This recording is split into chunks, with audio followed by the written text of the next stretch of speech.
He thought he was moving forward, but every step he took was just another way to escape.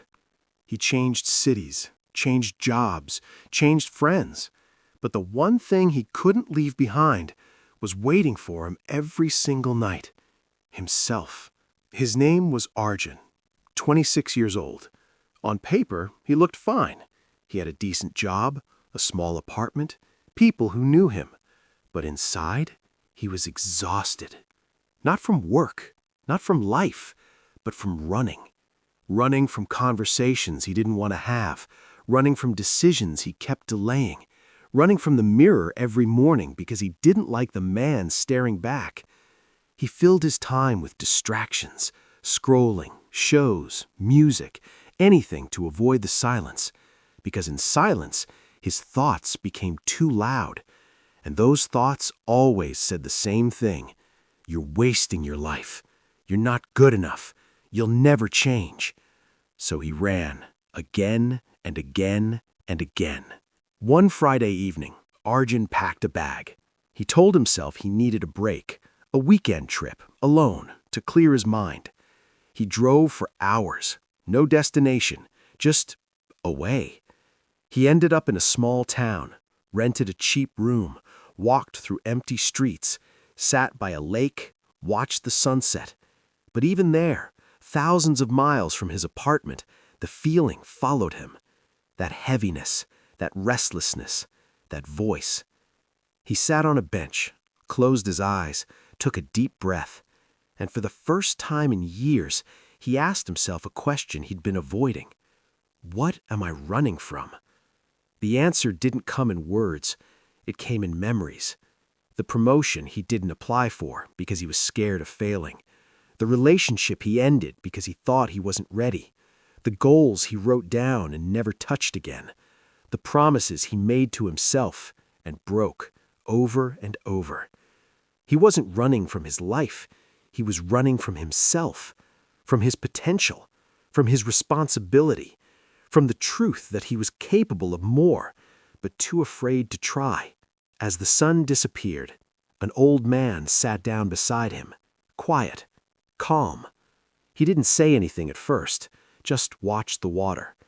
Then, without looking at Arjun, he spoke. "You know what the difference is between a river and a pond?" Arjun looked at him, confused. The old man continued. "A river keeps moving. It faces rocks, it bends, it crashes, but it never stops. A pond, it sits still, safe, comfortable. But over time, it becomes stagnant, lifeless." He paused. Most people think stillness is peace, but sometimes stillness is just fear pretending to be wisdom.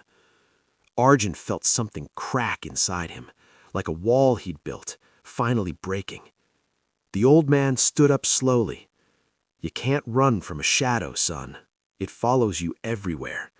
The only way to escape it is to turn around and face the light." And then he walked away.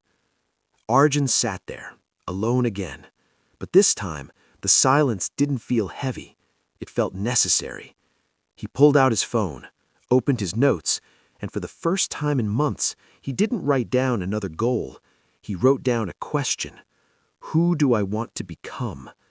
Not what he wanted to achieve, not what he wanted to have, but who he wanted to be. And slowly, he started writing. Not a plan, not a list, just the truth. That night, Arjun didn't sleep much, but it wasn't because of anxiety. It was because something inside him had shifted.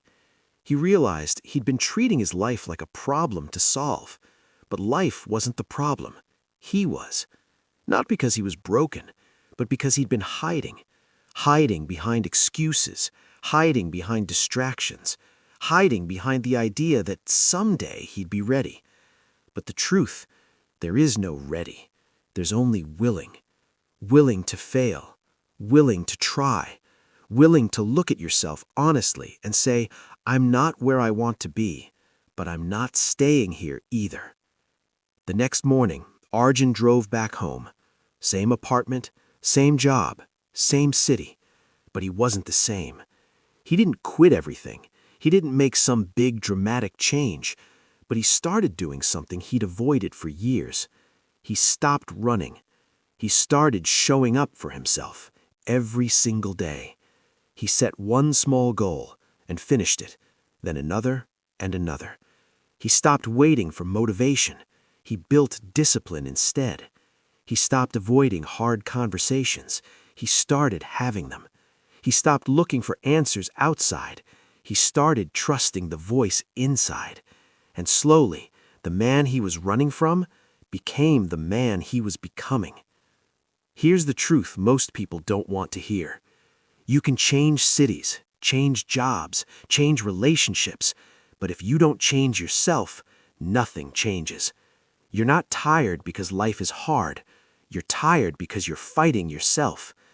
Every goal you ignore, every promise you break, every moment you choose comfort over growth, you're not protecting yourself.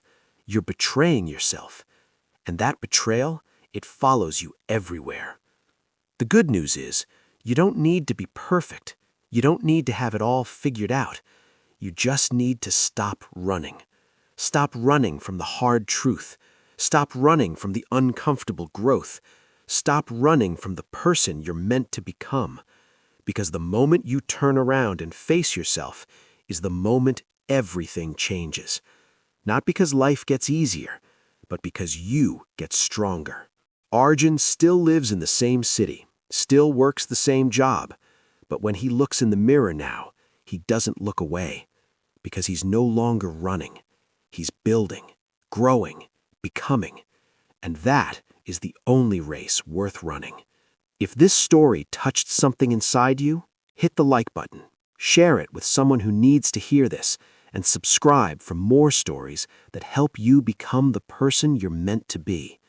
Because your life isn't waiting for you to be ready, it's waiting for you to start.